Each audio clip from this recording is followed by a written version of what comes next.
luto ng itlog, nasubukan mo na, may keso, may, ano ba yun? Lagyan mo ng konting magic sarap, kano ng mga, lagyan mo ng tubig, konting gatas para dumami. Naluto mo na lahat, nakalawalan ka na ng creativity sa pagluluto ng itlog. Pagdating pala ng panahon, omelette na galing pa sa Cafe Elysee ang kakainin mo. Ganon ang Panginoon na sometimes the Lord allows us to experience these things so that when His true gifts and His perfect gift comes, talagang truly ma-enjoy mo. Kasi yung iba, pag araw-araw na nila na puro morcon, puro cholesterol, mataas na cholesterol, hindi na nila makain. Hindi na rin nila na-enjoy di ba? Pero tayo, kumakain tayo ng tuyo, sasaw sa suka, nakataas pa yung paa, di ba? Umuulan-ulan, sarap na sarap tayo. Yung mayayaman ba, kaya nilang mag-enjoy ng gano'n? Di ba? Tayo enjoy na enjoy tayo. Kasi tayo may gana. Sila, hindi ko naman sinasabi, of course, most of them, I have met so many rich people, and they are as humble as they are, and as humble as true Christians are. Pero, pinapakita lang po yung contrast that we can enjoy in whatever situation we are in. We can have hope in whatever situation we are in. So next, the good news that was given to us is to remind them that whatever they are experiencing, it was temporary. Kung ano man yung na-experience ng mga tao ng panahon yun, temporary lang yun. At ano man, may pinagdadaanan tayo, sinasabi ng Diyos sa atin, sa umagang ito, anak, temporary lang yan. Dumadaan lang yan. Ngayon, i-allow mo naman ako na mag-work sa buhay mo. Yung challenge ni Brother Johans kanina, tanggapin po natin yon as a challenge, not as a lecture, not as a way. Kasi this church has gone along, going into 10 years, and it has survived. Hindi po para sa benefit ng church ang preaching about tithes and offering. Hindi po. It is for the benefit of everyone here, especially your children. Do not deprive your children of what they can enjoy in life by not following this principle. Kasi po, ang dami po dapat na i-enjoy dapat ng ating mga anak, ng mga apo, if we are only following this principle. I'm going to be bold about speaking about this because that is the truth. Ako po walang anak, pero marami po pala akong anak. Mga 50. Ilan ba kayo? Pero ito nalalagay sa puso ko na sabihin mo sa kanila, wag nilang i-deprive ang mga anak nila ng benefit na dapat na i-enjoy dahil yung obedience hindi na-undertake. There are much in store for the children of the mothers and the parents here if we will only abide and heed the Word of God. Palakpakan po natin ang Panginoon. It is not for my benefit. It is for everybody's benefit. To remind them that some may be poor in worldly wealth, but they are rich in spiritual things. Theirs is the kingdom of heaven. So yung mga yun, poor man, lalo na nung time na yun, talagang they were oppressed, the poor became poorer, dahil kinapture sila ng Roman Empire during the time of the Lord Jesus Christ. Kaya nga gustong-gusto siya ng mga tao kasi ang dami, he was getting to be popular, so gusto siya ng mga tao na siya yung mag-lead dahil pag sinabi lang niya na revolution against the Roman, maraming susunod. But the Lord Jesus Christ did not come to revolutionize or to perform a worldly revolution. He came to steer and to start a spiritual revolution, a revolution that will change our relationship with our Lord Jesus, with our God the Father. Yun yung purpose niya. That's why He came. And that it was going to be temporary. We are rich in spiritual things. The kingdom of heaven is for those who listen and who follow the Word and our Lord Jesus Christ. Palakpakan po muna natin ang ating Panginoon. Not just to preach it also. He preached the good news, but to evangelize. Not only in their ears, but to their hearts. Yung puso talaga po natin, hindi lang sa pangdinig. Huwag po natin, sayang lang po kung pupunta tayo dito every Sunday, we just listen to the Word, and then neglect it and put it out. Lagay po natin sa ating puso. That's the purpose of our Lord. No wonder many of us, when we heard the Word of God, had a change of heart and a change of outlook in life. Di ba yung una nating napakinggan ang salita ng Diyos na totoong pinapasok natin sa ating puso? Nagbago po yung puso natin. Nagbago din yung pananaw natin sa buhay. When we used to frown a lot, or cry aloud, or be bitter about a lot of things, dati, mga ampalaya beauties tayo, di ba? Na laging nakasimangot, nakakulubot na yung mga mukha. Ngayon, when we heard the good news, and look at us now, happy, at peace, secure people. Hindi natin kailangan ng Marie France na 25,000 bawat visit. Hindi natin kailangan ng belo, kalayan. Minsan nga kailangan magsuot ng belo. Pero yung, tingnan nyo yung katabi nyo. Nakita nyo po ba ang kanilang mga countenance nung sila po ay unang-una nating nakilala. Pero ngayon, we are happy and secure people. At napakasarap pong maging secure. Ang hirap po nung insecure ka, mahirap yung paranoid ka kung ano yung mangyayari. Pwede, paminsan-minsan po, I will not be a hypocrite. It will come to us. Mag-worry tayo, iiyak tayo, dadating ng panahon na malulungkot tayo. It's a temporary situation. It should just be a temporary situation. Magbabago po yan kapag patuloy natin inalala sa puso natin ang salita ng ating Panginoon. In general, He must preach the gospel. Yun po, the good news to the poor. Number 2, proclaim freedom for the prisoners. No one wants to be bounded by anything, di ba? Wala naman may gusto talaga, yung mga bata lalo na. Mama, give me my freedom. Okay, I'll give you your freedom when you can already buy your own baon. When you buy your own food or buy the things that you need. The moment na habang ikaw ay humihingi pa ng pera sa akin, wala ka pang absolute freedom. Galit na naman sa akin ang mga kabataan. Galit ba? We value freedom so much. During the Lord's time, Israel was under the Roman Empire. They lost their identity. The very chosen people of God bowing down to another nation. Kaya po sila lumong-lumong. Kasi sila yung chosen people of God. And yet, sila po yung nagbabow down to our freedom. And we know how it is to be under the rule, especially of yung panahon na yun of the Roman Empire. Hindi naman po nila kilala ang Panginoon. When one is in power, there is the tendency to be abused. That no wonder everybody wants freedom.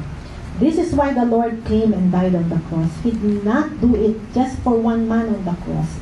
He did it for all of us, that we may be free. Matthew 5:1-3.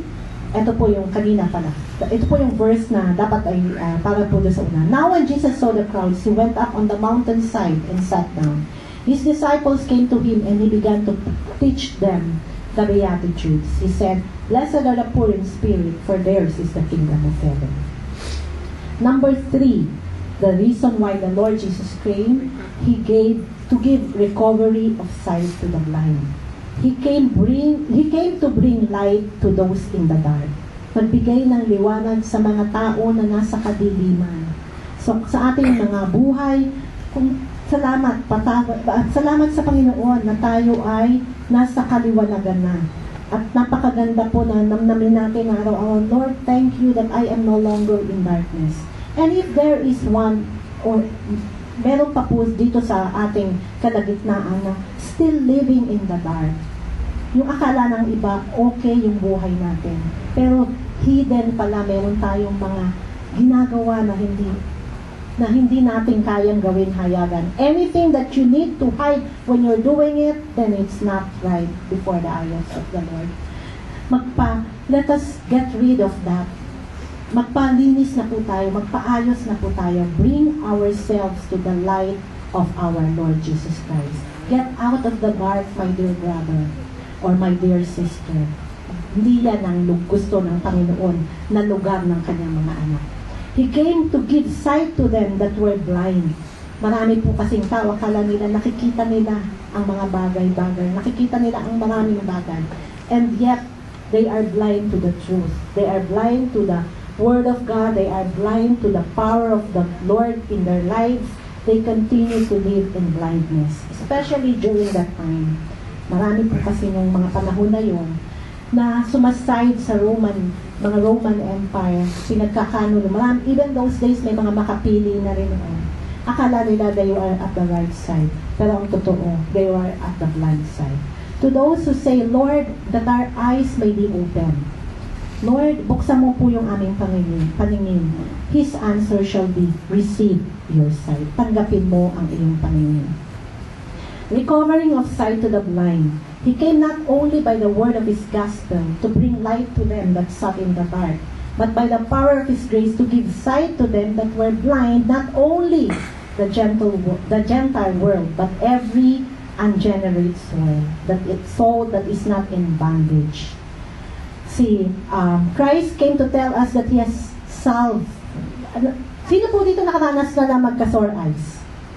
Diba? Sakit-sakit. Diba?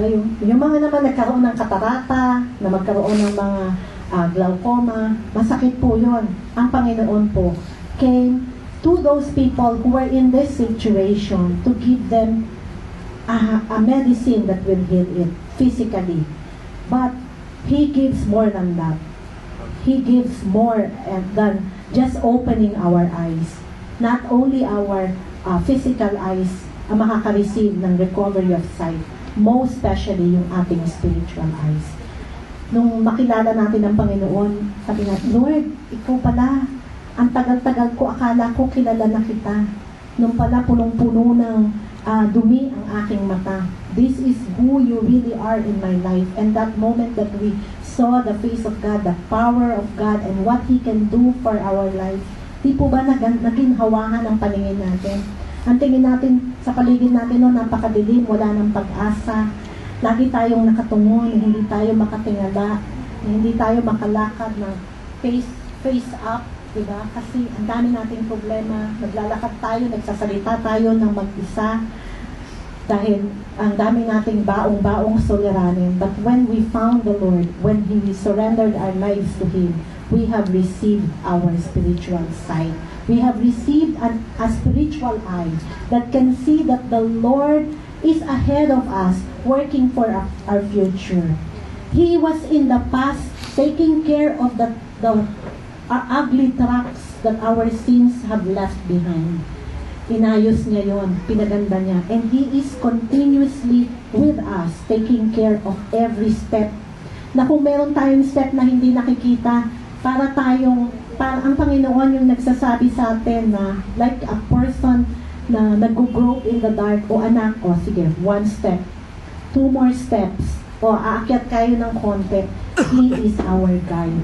He is the eyes for us, for those whose souls are medyo nagaganyan-ganyan, nagwawala-wala, inaayos ng Panginoon. At mga kapatid, kung tayo naman po nandun na, nakarating na tayo dun sa tamang daan, at nakakalakad tayo ng maayos, of course, wala namang completely na hindi kailangan ng Panginoon. Tayo naman po, na kaya na natin mag-akay din tayo na mga kapatid, na aakayin din natin towards the light, yung kasamahan natin upang makilala rin nila ang Panginoon as much as we have enjoyed knowing and receiving the sight from our Lord. Amen po. Recovery of sight to the blind. He came to rescue those because of being poor or being in prison could no longer see the beauty of life. Dahil sa dami ng kahirapan, dahil sa dami ng mga paghihirap, sa dami ng mga oppression na nararamdaman, hindi na nakikita ang ganda pala ng buhay. He came to those who, although can still see visually, has lost the spiritual sight, whose vision of the future has become murky. So, huwag po natin isipin sa puso natin na madilim ang future natin. Lahat po tayo dito, may magandang future. Sabihin mo sa katabi mo. Kahit bata yan, declare mo na meron siyang magandang future. He came to give us a new pair of eyes. Eyes that can see Him. And eyes that can see who we are in the eyes of the Lord Jesus Christ. Kung yung iba ang tingin sa'yo, basahan, sa harap ng Panginoon, ikaw ay mahalagang pearl. Ikaw ay mahalagang bagay sa Kanya. Ikaw ay mahalagang tao. Kung someone trampled upon you, someone neglected you, someone treated you shabbily, yung parang wala ka, who are you? Ginaganong-ganong ka. Sabi mo, I'm a child of God. And who are you? Okay, wag pong ganon.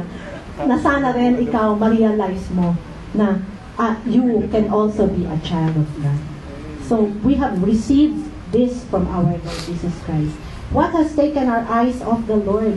Ano ba ang nakatanggal ng paningin natin sa Panginoon kung tayo naman nandun sa sitwasyon dahil kitang-kita natin talaga ang Panginoon. Very clear ang visibility ng Diyos sa buhay natin. We see Him yung face to face. When we used to sing, how big is our God and how great is His name, ano na ba ang nangyari? Ano na ang nangyari sa pananaw natin sa Panginoon? I-analyze po natin ang sarili natin and let us make God a big God again in our lives. Kung ang Diyos ang pananaw natin, napakalaki noon na siya'y nakikita natin. Kasi ngayon, ganyan na lang kaliit, palakihin ulit natin ang ating paningin sa Panginoon. Sino na po sa inyo ang nakapag-eye check up? Yan, lahat yan. Familiar kayo dito, So, yung may normal eye shape, normal vision, nakikita niyo po ba ito? G-O-D. Kitang-kita niya. Sa kabila ng napakarami mga letter dito, yung mga taong may malinaw na spiritual eyes sa Panginoon, kitang-kita niya yung presence of God in our lives. O kitang-kita niya yan. Huwag po tayong maging myopic. Yung myopic po, yun may mga diferensya na sa mga mata. Ano na po ang nangyari doon sa paningin doon sa G-O-D? Lumabo na. Hindi po tayo yan. Tayo po ay yung may mga normal vision, normal spiritual eyes. We have the spiritual eyes that come from the Lord. We can see God in every situation of our lives. Amen po? So, let me tell you a story. Hindi po talaga nyo dapat mabasa yan. Nilagay ko lang po para hindi ko makalimutan. So, may kwento po. Meron pong dalawang tao. Both of them were seriously ill. Alam niyo na po yata yung iba to. Occupy the same hospital room. One man was allowed to sit up in his bed for an hour each afternoon to help drain the fluid from his lungs. So, meron pong may sakit na isang lalaki, meron pong fluid yung lungs niya, kailangan inuupo siya every afternoon. His bed was next to the room's only window. So, siguro nandyan siya, dyan yung bed niya, yun yung bintana, itinataas siya tuwing hapon. Okay. The men talked for hours on end.